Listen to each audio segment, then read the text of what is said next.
예수님의 탄생에 대해서 복음서들은 좀 다르게 기록을 하고 있습니다. 정확히 말하면 다른 각도에서 조명을 하고 있다, 이렇게 말할 수 있죠.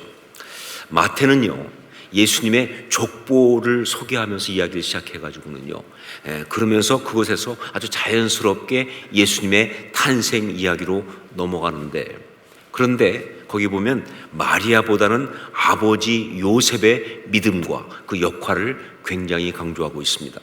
그리고 이어서 동방박사들의 이야기와 그리고 헤롯의 유아 학살 사건을 말하면서 예수님은 유대인의 메시아, 유대인의 왕, 메시아로 이 땅에 오셨음을 강조하고 있어요. 이것이 마태의 기록입니다. 자, 마가는요, 예수님의 탄생 이야기를 생략하고 있습니다.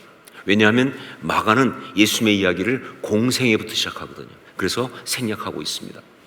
그런데 누가는 누구보다도 풍부하게 예수님의 탄생 이야기를 소개하고 있습니다. 세례 요한의 출생부터 연결된 하나님의 역사를 말하면서, 그러면서 예수님의 어머니 마리아의 헌신과 결단을 소개하고 있어요. 예수님께서 베들레헴에 탄생하실 때, 그때 누일 곳이 없어서, 그래서 이 마국간에서 말 구유에 누이신 것도 누가복음에만 나온 이야기고요. 그리고 그때 바로 들에서 양을 치던 목자들이 가서 예수님을 경배한 것도 역시 누가복음에만 나오는 이야기입니다. 한마디로 그는요, 예수님을 이 땅의 모든 소외되고 고난당하는 인간들을 구원하기 위해서 오신 그러한 구세주로 소개하고 있는 거예요. 이 땅의 모든 고난당하는 소외된 사람들을 구원하기 위해서 오신 구세주로 그렇게 소개하고 있는 것이죠. 자, 그런데 예수님의 탄생 이야기를 소개하는 데서 요한은 또 다릅니다. 요한은요, 탄생 사실에 대해서 이야기하기보다는요, 그 의미를 이야기하고 있어요. 예수님이 탄생에 가지는 그 영적 의미가 얼마나 놀라운 것인지, 바로 그것을 갖다가 탁월한 통찰로 소개하고 있는 것이 바로 요한복음입니다. 그래서 이 요한의 이야기가 가장 어렵기도 하면서 또 가장 감동스럽기도 한 것이죠. 자, 요한이 해석하고 그리고 요한이 이해한 예수님의 탄생은 뭐냐? 한마디로 말하면 하나님의 사랑입니다. 한마디로 말하면 하나님의 사랑이에요. 이 땅에 있는 모든 사람들을 사랑하시는 그 하나님의 사랑이 정말 전격적으로 획기적으로 나타난 사건이 바로 성탄 사건이다 라고 보고 있는 거예요. 저는 오늘 성탄절과 그리고 성탄주일이 겹치는 이 특별한 날에 다른 어떤 것보다 바로 요한이 이해한 성탄의 의미를 함께 나누기를 원합니다. 이렇게 특별히 결정한 이유는 뭐냐? 예, 그렇습니다. 이 시대가 어떤 때보다 바로 그 참사랑이 갈급한 시대이기 때문에 그렇다. 특히 2022년 지금이 정말 이 성도들에게 이렇게 놀랍게 임하신 하나님의 사랑이 가장 절실한 그 절실하게 필요한 그런 시간들이기 때문에 그래서 이 말씀을 나누려고 하는 것입니다. 제가 올 한 해 사역을 하면서 다시 한번 확실하게 내린 결론이 뭐냐? 사랑이 핵심이다, 이거였습니다. 그렇다. 결국은 사랑이 핵심이다 하는 거예요. 누군가가 어려움 가운데 있는데도 그 어려움을 갖다가 정말 잘 이기고 오히려 그 가운데서 아름다운 이야기를 만들어내는 그런 사람이 있다고 한다면 그는 어김없이 그 가슴에 사랑을 많이 가지고 있는, 사랑을 많이 받은 그 내면을 가진 사람이기 때문에 그렇게 하는 거예요. 반면에 어떤 사람은요, 굉장히 많은 것이 있음에도 불구하고 작은 것 하나에 불평하고 원망하고 작은 어떤 그런 어려움에도 실망하고 두려워하고 그런 사람의 경우는 예외 없이 그는 사랑의 탱크가 비어버린 사람이에요. 내면이 텅 비어서 사랑의 탱크가 비었기 때문에, 사랑받지 못한 내면 때문에 그렇게 하는 것이다 하는 거예요. 주변에 있는 사람들을 다 힘들게 하고 옆에 있는 사람들을 그냥 계속 들이받고 찌르는 고슴도치들은요, 예외 없이 애정결핍이에요. 뭐 말할 필요 없어요. 결국 그런 사람 보면요, 다 뭐예요? 애정결핍 때문에 그러는 거예요. 내면이 비었다 그 말입니다. 하지만 반면에 천사표, 주변 사람들을 다 행복하게 하는 너무 아름다운 천사표들은요, 그 내면에 사랑이 가득한 사람들이다. 이게 분명한 결론입니다. 자, 결국 그 내면에 사랑이 얼마나 가득한가 하는 그것이 바로, 그것이 그대로 밖으로 드러나고 또 삶으로 드러나고 또 관계로 드러날 수밖에 없는 것, 그게 바로 인생이죠. 뭐 다른 거 아니에요. 결국은 그 안에 그 내면의 사랑이 얼마나 가득한가 하는 것이 그게 밖으로 그리고 삶으로 관계로 드러날 수밖에 없는 것, 그게 인생이에요. 특히 올해 이 2022년처럼 아주 힘든 상황 속에서는요, 이게 너무나 확연히 드러납니다. 자, 그래서 이번 성탄절에는 다른 어떤 것보다 성탄을 통해 나타난 우리 하나님의 사랑, 그 메시지가 필요한 거예요. 성탄 통해 나타난 우리 하나님의 사랑, 그 메시지가 필요한 거예요. 지금도 동일하게 역사하시는 살아계신 우리 하나님의 사랑 이야기, 이게 정말 필요한 거예요. 정확하게 말하면 그 사랑을 우리가 회복해야 하니까, 그 사랑을 우리가 회복해야 하니까, 이게 바로 성탄절이거든요. 어떻게 할 것인가? 첫 번째, 성탄절에 나타난 하나님의 사랑, 그걸 회복하기 위해서 무엇보다 먼저 지금 내가 하나님으로부터 어떤 사랑을 얼마나 받고 있는지를 알아야 한다 하는 것이죠. 이게 중요합니다. 그 성탄절에 나타난 하나님의 사랑, 그것을 회복하기 위해서는 먼저 중요한 게 뭐냐? 지금 내가 하나님으로부터 어떤 사랑을 얼마나 받고 있는지를 알아야 합니다 하는 것이죠. 마귀는요, 내가 살아가는 삶 속에서 있는 여러 가지 어려움들, 힘든 것들, 혹은 나의 어떤 실패, 어떤 그런 부족함, 혹은 어떤 범죄함, 이런 것 가지고 말이죠, 계속 죄책감을 집어넣으면서 이렇게 말합니다. 하나님이 너를 사랑하지 않는다. 하나님이 너를 사랑하실 수 없다. 너는 하나님의 사랑을 받을 자격이 없다. 이렇게 계속 얘기하는 거예요. 자, 그러나 여러분, 아니죠. 아닙니다. 2000년 전에 우리를 사랑하셔서 우리를 구원하기 위해서 친히 이 땅에 오신 그 하나님의 사랑은 지금도 여전히 변함이 없으시다 그 말이에요. 이게 성탄절의 메시지예요. 2000년 전에 우리를 사랑하셔서 우리를 구원하기 위해서 이 땅에 오신 하나님의 그 사랑은 지금도 변함이 없으시다. 그리고 영적으로 본다면요, 2000년 전 그때에 이 땅에 오신 것은요, 바로 지금 나를 위해 오신 거예요. 이제 2000년 뒤에 이 세상에 태어날 나를 구원하시기 위해서, 나를 사랑하시기 때문에 그래서 오신 거예요. 무슨 황당한 소리십니까? 어떻게 그럴 수 있습니까? 무슨 타임머신도 아니고 라고 할지 모르지만, 아니요, 성경이 정확히 그렇게 말하고 있어요. 에베소서 1장 4절로 6절 말씀, 곧 창세전에 그리스도 안에서 우리를 택하사 우리로 사랑 안에서 그 앞에 거룩하고 흠이 없게 하시려고 그 기쁘신 뜻대로 우리를 예정하사 예수 그리스도로 말미암아 자기의 아들들이 되게 하셨으니 이는 그가 사랑하시는 자 안에서 우리에게 거저 주시는 바 그의 은혜의 영광을 찬송하게 하려는 것이라. 이 말씀을 통해서 본다면요, 그렇습니다. 하나님께서 이 땅에 육신을 입고 오실 때 바로 인간을 구원하기 위해서 그래서 이 땅에 오신 것인데, 사랑하시기 때문에 그 사랑으로 오신 것인데, 그런데 거기에 이미 우리 이름도 기록되어 있다 그 말입니다. 여러분 믿으세요? 이게 영적 진리예요. 거기에 우리 이름도 기록되어 있다. 그러므로 우리는 알아야 한다. 우리는 알아야 하는 겁니다. 성탄을 통해서 우리를 그렇게 사랑하신 그 사랑이 바로 지금 이 순간도 우리 삶의 현장 속에서 우리 가운데 임하고 있다는 사실을 우리는 분명히 알아야 합니다. 중단되지도 않았고요, 변질되지도 않았고요, 멈춘 적도 없습니다.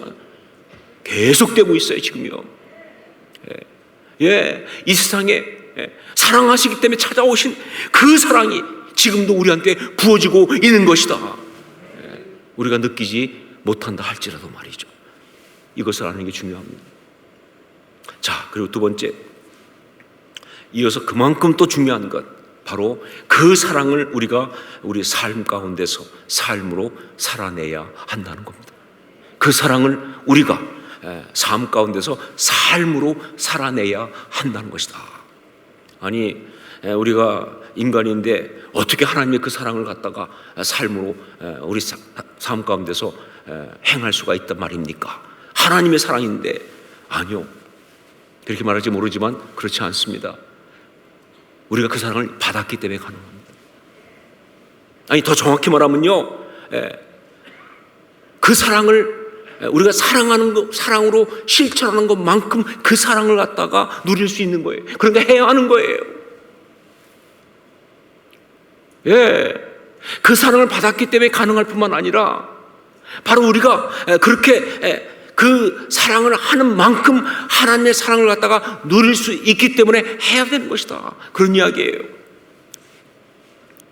예, 우리가 하나님의 사랑을 우리 삶 속에서 실천하고 행하는 것만큼 하나님의 사랑을 체험할 수 있고, 그만큼 하나님을 아는 것이며 그만큼 하나님과 관계가 깊어지는 것이다.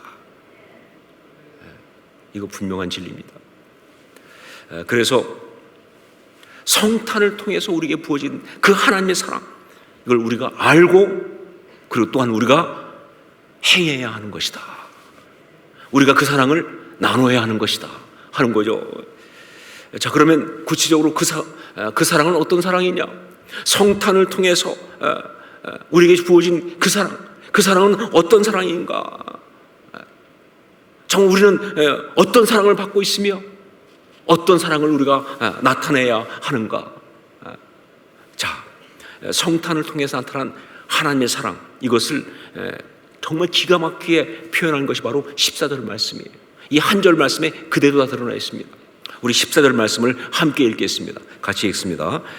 말씀이 육신이 되어 우리 가운데 거하심에 우리가 그의 영광을 보니 아버지의 독생자의 영광이요 은혜와 진리가 충만하더라. 여기 말씀이 육신이 되었다라고 하는 것, 이것이 무엇을 말하는 것일까요? 학자들은 말합니다. 요한 사도가 유대의 신학을 헬라의 철학으로 갖다가 바꿔서 해석하려고 한 이 필로라고 하는 그 사람의 로고스 사상, 이것을 갖다가, 로고스가 말씀이니까 이것을 가지고 표현하는 것이다라고 학자들은 이야기하는데, 그런데 모르겠어요. 그들은 그렇게 해석할지 모르지만 저는요, 그냥 말씀에 나온 그대로 해석이 됩니다. 그렇죠. 말씀이 육신이 돼요. 예, 그 말씀은요, 구약에 그렇게 많이 선지자를 통해서 그래서 말씀하신 하나님, 바로 그분이에요. 그 하나님의 언약, 그 하나님의 약속, 바로 그것을 말하는 겁니다. 그리고 그 말씀이 육신이 되었다는 게 뭐냐? 예, 말씀하신 대로, 언약하신 대로 우리의 삶 한복판으로 구체적으로 하나님이 오셨다 그 말입니다. 약속하신 대로 오셨다 그 말입니다. 추상적 개념 아니에요.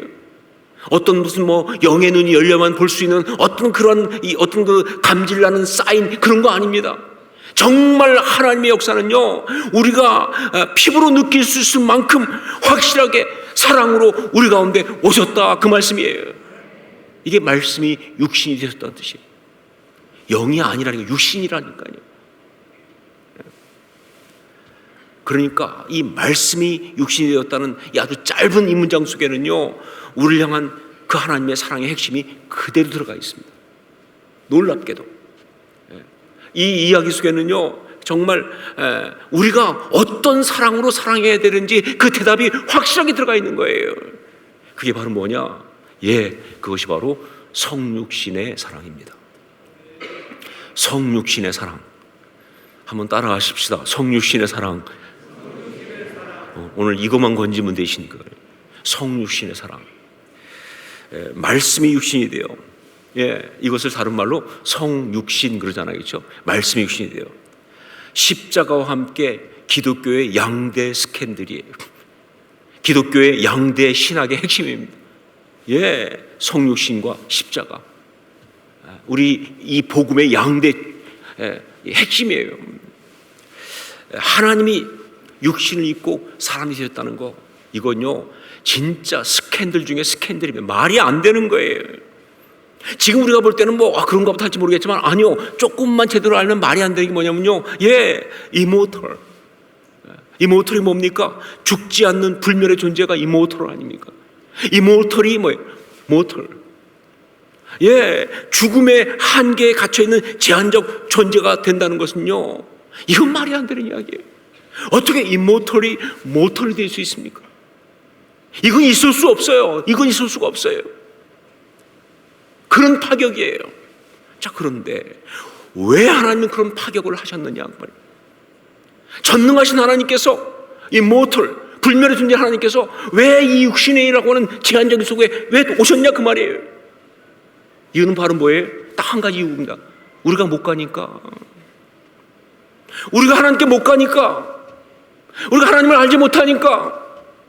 하나님께 다다라야만이 살 수 있는데 그럴 수 없으니까 하나님이 찾아오신 거죠. 그렇죠? 그래서 이 성육신, 이 인카네이션, 이것은요 섬김의 극치입니다. 그리고 이게 바로 참 사랑이에요. 나의 방식, 나의 수준으로 하는 것이 아니라 그를 위하여 그의 마음, 그의 상황, 그의 수준으로 하는 거예요.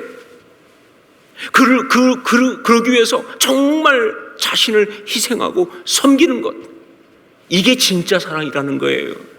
자기중심적이 아닙니다. 이기적이지 않습니다. 이게 정말 참 사랑이다 하는 거예요. 이게 바로 성육신의 사랑이에요. 인생에서 가장 소중한 것이라고 하는 책을 이태영 기자가 썼습니다. 국민일보 기자였던 이태영 기자가 2012년도에 책을 썼는데, 그때 이분은 우리 시대의 멘토 17명, 신앙의 멘토 17명을 갖다가 인터뷰해서 삶의 원칙이라고 합니다. 그들의 삶의 원칙이 무엇인가를 인터뷰하면서 한 것을 책으로 이제 묶은 거예요. 근데 그 중에서 제가 정말 감동받은 것이 바로 미우라 미스요라는 사람입니다. 미우라 미스요. 이 미우라 미스요는요, 일본의 유명한 소설가인 미우라 아야코의 남편이에요. 이 사람은 공부를 많이 한 사람은 아니었습니다. 하지만 정말 신앙이 좋은 사람이었어요. 그래서 그 신앙 때문에 결핵 요양원에 봉사하러 왔어요. 거기서 척추 결핵으로 13년이나 누워있는 후따 아야코를 만납니다.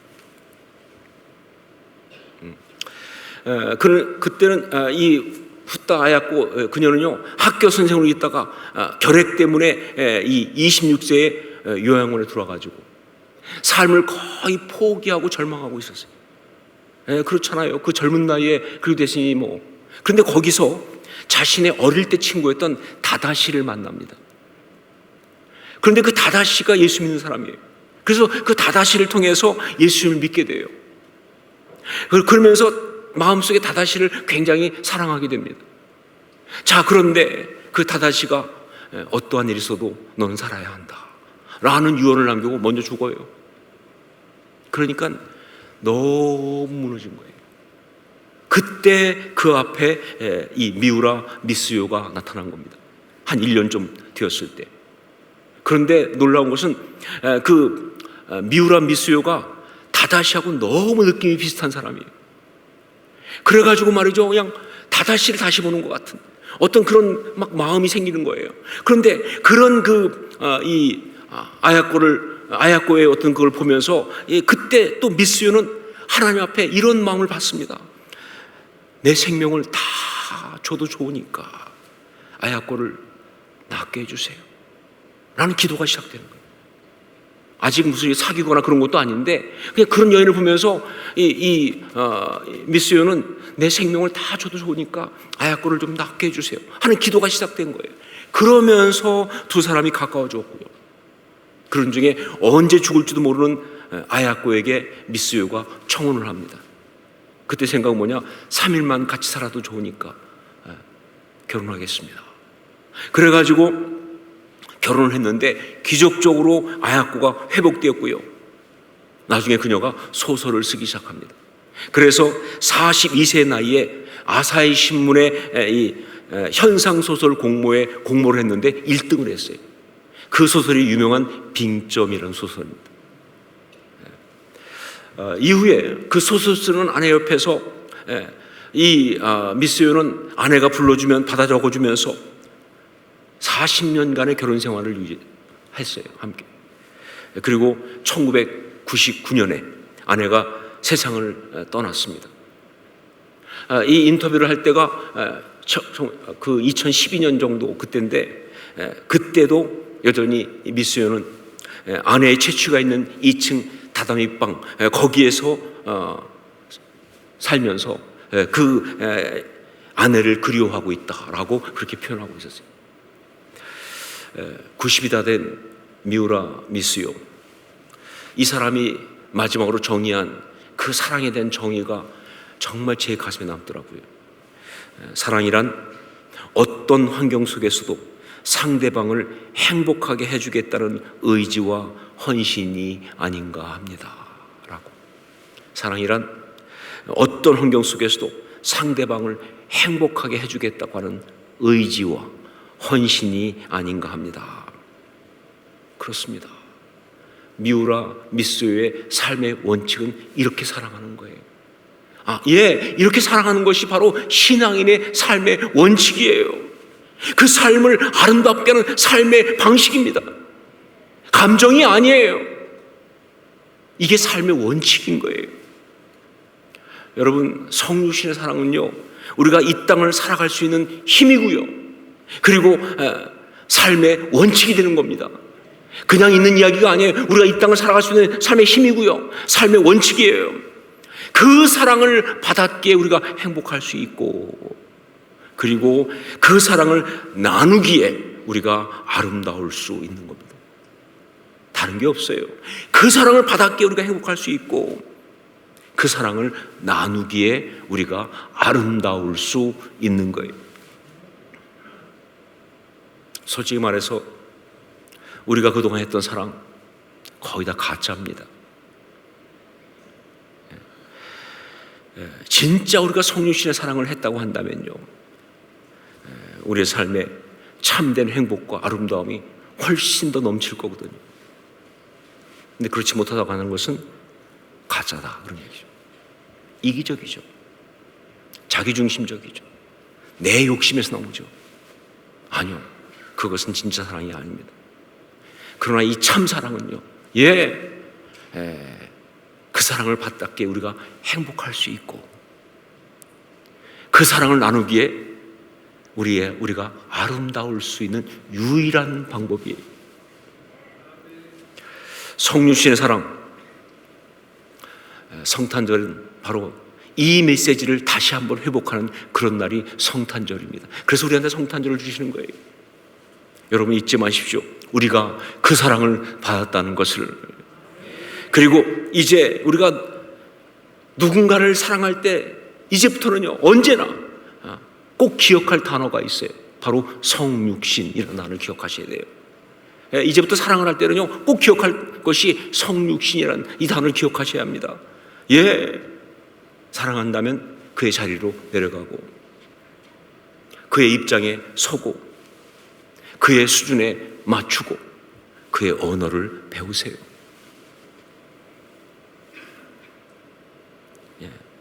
그를 행복하게 하기 위하여, 오직 그를 행복하게 하기 위하여. 그때 하나님의 그 성진 사랑이 우리 심령 속에 가득 찰 겁니다. 가장 먼저 우리가 행복해질 거예요. 그리고 우리가 아름다워질 줄로 믿습니다. 이게 2022년 성탄절 메시지입니다.